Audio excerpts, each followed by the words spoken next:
Hi, my friends. Good evening. I wanted to let you know that tonight we're going to be working on creating a color mix chart. This is a favorite project of mine when I'm getting a lot of requests for how to handle the water, how much water to use and how little water to use. Reason being, when you create a mix chart, you have to do so much mixing up of paint just by virtue of the repetition of it, you get a real feeling for how much water to use. And again, there's no correct formula. You really just want to get a nice inky mix of water and paint that is spreadable. You don't want your paint to be as heavy and thick as it would be if you were just squeezing the paint right out of the tube working with acrylics or oils. So there is a wetness about it that you could almost just pour right off of your palette. So you want to make sure that you're getting that nice wet mix and get comfortable working with these paints. Once you get the hang of that, you're going to really enjoy them a lot more. So what I'm going to do is show you guys how to make a color mix chart, and you can create it in whatever colors you're comfortable with. You might want to use just the colors that I requested for the class, or you may decide that you have a room you might want your color mix chart in, and you can use the colors from that color palette. And that would be a nice way to create yourself a little art, or for someone you know. The point is that you're mixing colors and you're getting comfortable with the water and the way that watercolor responds. So in order to show you what a color mix chart looks like, I've got some of my old ones that I've created here. This was the first color mix chart I ever made. It's a little messy, but what I did was just use all the colors that I have requested for my classes along the top, and then I repeat the same colors down the bottom. So these are the colors that come with the primary introductory sets for watercolors, like the student grade sets. So those are some of the basics. This is one that I did where I used only warm colors across the top and cool colors, blues, along the bottom. It's got like a nice set of greens coming forward. I like to frame mine because I usually keep them up on the wall in my art studio to reference. Believe it or not, they are super handy when you're trying to mix up a color and you just can't get it right. These will really help you out. This one I did with like what I would call fall jewel type tones. And I put, again, all blues, all warms, for the most part across the top. They kind of mixed up with this nice jewel shades. I really like this one. This was one of my favorites. And then this is one that I did with all blues. Super fun because you got this whole ocean of blues. Again, this is kind of what I was saying, how if you wanted to do one specific for a color palette in your room, you could do, you know, all yellows or something of that sort. If you've never made one before, I would suggest using a little more variety, but this is an option, again, because the key is just learning to mix and getting the quality of your water right. Okay, let's talk now about the specific supplies we're going to be using. We'll start with the brushes. Basically, since we're creating our chart, you'll want to use a flat brush. This is because as you fill in the little squares for the mix chart, you're not going to want a brush that's round because it'll be challenging to get in the corners.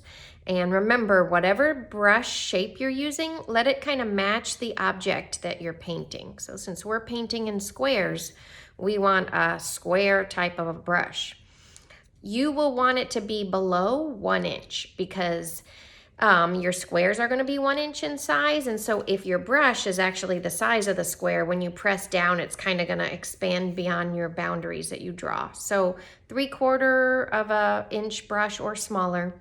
If you're looking for like the size on a brush, it would be like, this one is a size 20. This is like a 3/4 inch brush. So a size 20 down to like a 10. You wouldn't want to go any smaller than a 10.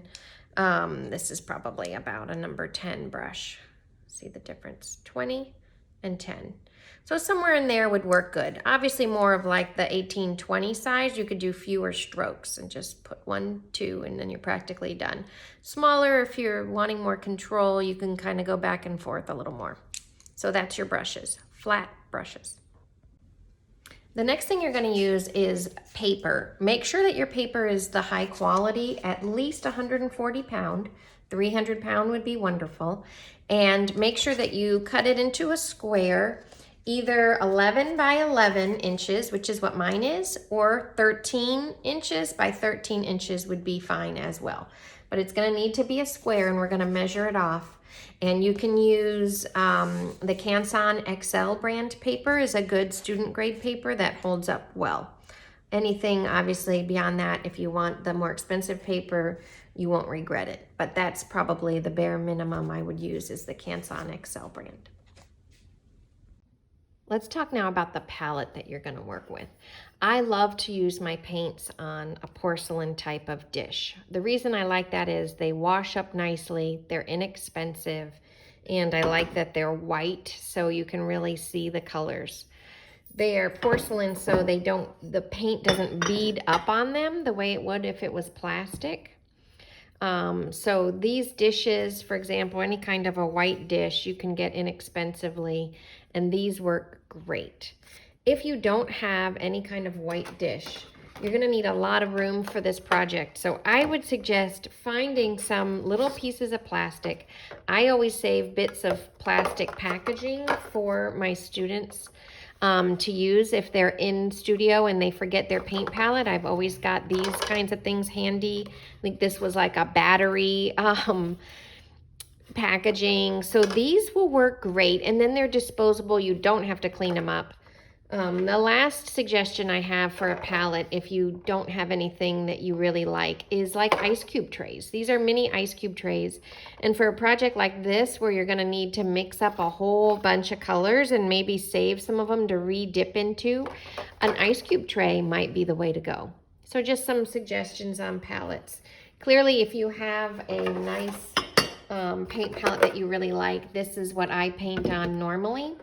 And I have a big mess here, but I would clean it up, and I could use this plastic paint palette as well. But I oftentimes will work with this, and then I'll pull the paints over into my little porcelain dishes and kind of go back and forth between the two. Let's talk now about the colors you're going to use. The colors aren't as important as that you get them out ahead of time. If you're doing an 11 by 11 inch piece of paper, one of those inches is going to be used up in border, so you're going to need to pick 10 colors. If you're doing the 13 by 13 inch paper, one of those inches will be used up in the border, so you'll be using 12 colors. So just select your 12 colors ahead of time, and it can be just whatever 12 you have, or if you want to do a specific chart for colors in your room, you can go with those. I'm just showing 4 here of some brands that I like. I like the Winsor Newton Cotman, I like Daniel Smith, and Master's Touch is another decent brand.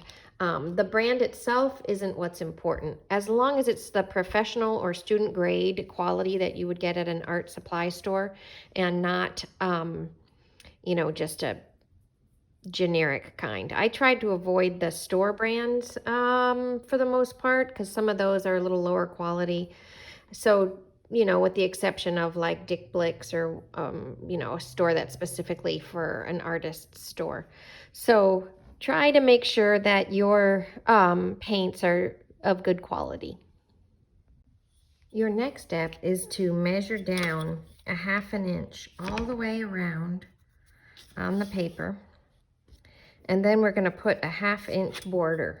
So right now I'm just putting tick marks a ½ inch in on the edges, and then I'm going to use, you could put multiple tick marks and connect them if that is something that you want to do, but I like to use my triangle, and then I just line up the bottom edge of the triangle with the bottom edge of the paper, and then all I have to do is just draw my line, and I know that it's going to be square.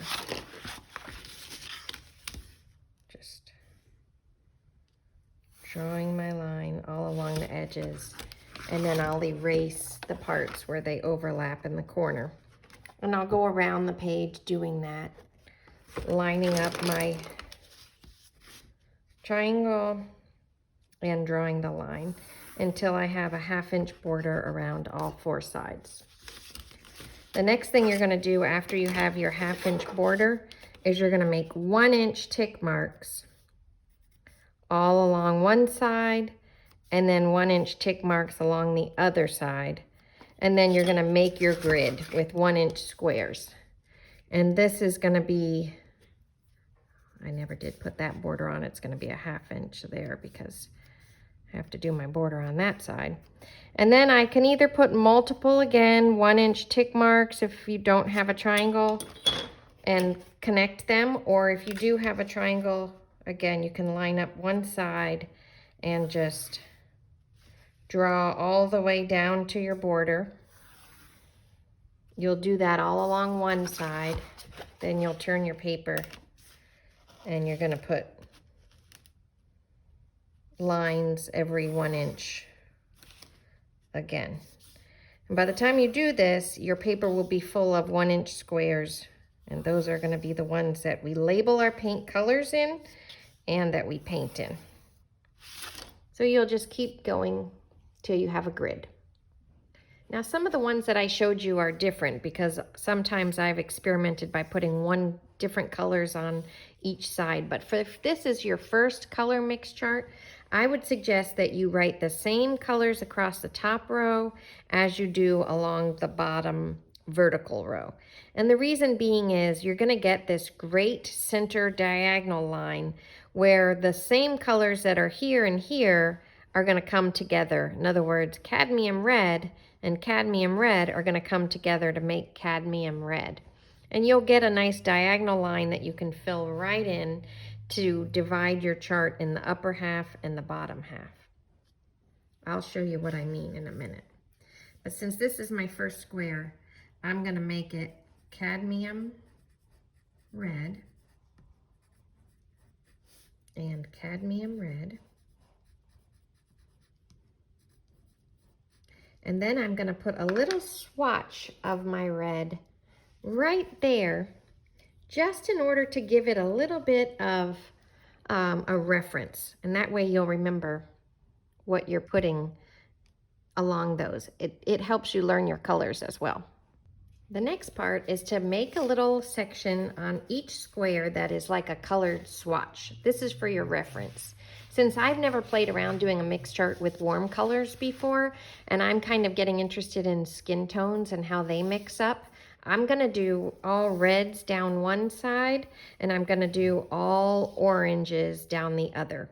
So I'm gonna do mine a little bit differently, but I would highly suggest, if this is your first time making a chart, that you would put the same colors across the top as you're putting down the side. When you do that, it's going to make it a whole lot simpler. So if I wanted to put cadmium red in my first square, I would put cadmium red, squeeze it out a little bit on my palette, just like that. Then I'm going to use one of my flat brushes. I'll use the smaller ones. I'm going to wet the brush in water, and then I'm going to pull out some of that red. I don't have to wet the entire little blob of it, the little pea-sized amount, because it's so concentrated. I only need a little bit. But the important thing is that I really get it loaded up on my brush well. Once I've got it on my brush, I'm going to create a little swatch on my mix chart of cadmium red. Now you could make this be a dot, you could make it be a square, you can make it however you want. But since I'm putting it in two places, here and here, I'm going to put the swipe in both places, and then I'm going to fill in the square where they meet in the middle. It's kind of like a little geometry class here, where you used to do the X and Y axis. I loved those. So you can fill it in however you want, but just remember, if it's wet, you can keep going in and covering it and evening out your paint wash. This also helps you with your washes. But if it starts to dry, go ahead and wait until it's completely dry to go back over it. And now you've got a nice little beginning line, cadmium red and cadmium red. You'll continue on in this way, writing each color here, doing a little swatch, and then where the two meet, you'll fill in that block. And it's going to create this diagonal line down your page initially. and that'll be the first step. Okay, the next color I'm showing is Quinacridone Red. And now this red is starting to get a little more cooler. This red has a little more blue in it than the other ones. So I've painted already where the two Quinacridone Reds match up. There's no mix, it's just the color itself right there. And now I'm gonna start mixing. I wanted to show you my color palette a little bit and just kind of let you see where I'm at right now. As you go, your color palette is going to get really messy and there's going to be color everywhere and you're going to need to clean it off and start fresh, and just try to stay as organized as you can with it. Everyone starts to develop their own method as they go. But for now, I'll just show you when I'm ready to mix Quinacridone Red with Cadmium Red. I just kind of take a little bit of that color out, bring it to the side, wash my brush, and then take a little bit of my second color, which was the Cadmium Red, and mix it in there. This way I'm not polluting the original colors because you're going to be using them.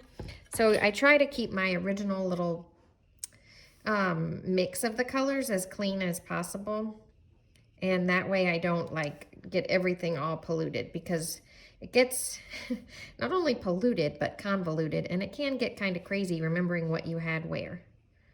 So I'm able to put that mix there. And then I'm gonna put it again, Quinacridone Red, where it meets Cadmium Red here. But remember, we added 2 brushfuls of water, 1 brush, 2 brush, to that mix. And then I'm gonna just go put it in right here. So you get the idea. It takes patience and it takes a little bit of focus. You can do it while you watch TV or have conversations, but you may just want to listen to music because it does take a little bit of focus. As relaxing as it is, it can get crazy. Now, a lot of times when people pull their brush, they'll get bothered by the fact that at the very end, there's a little puddle of paint that appears. You can kind of see that. You'll pull your paint and then it'll create a little puddle. That's okay. Don't worry about that. It'll sort of dissolve. But if you feel like yours are not dissolving, you may not have enough water in your mix. You can always go back in and resituate those little puddles as long as your paint's wet. But once you stop, leave it alone and let everything soak in and let it dry completely before you do any more adjusting.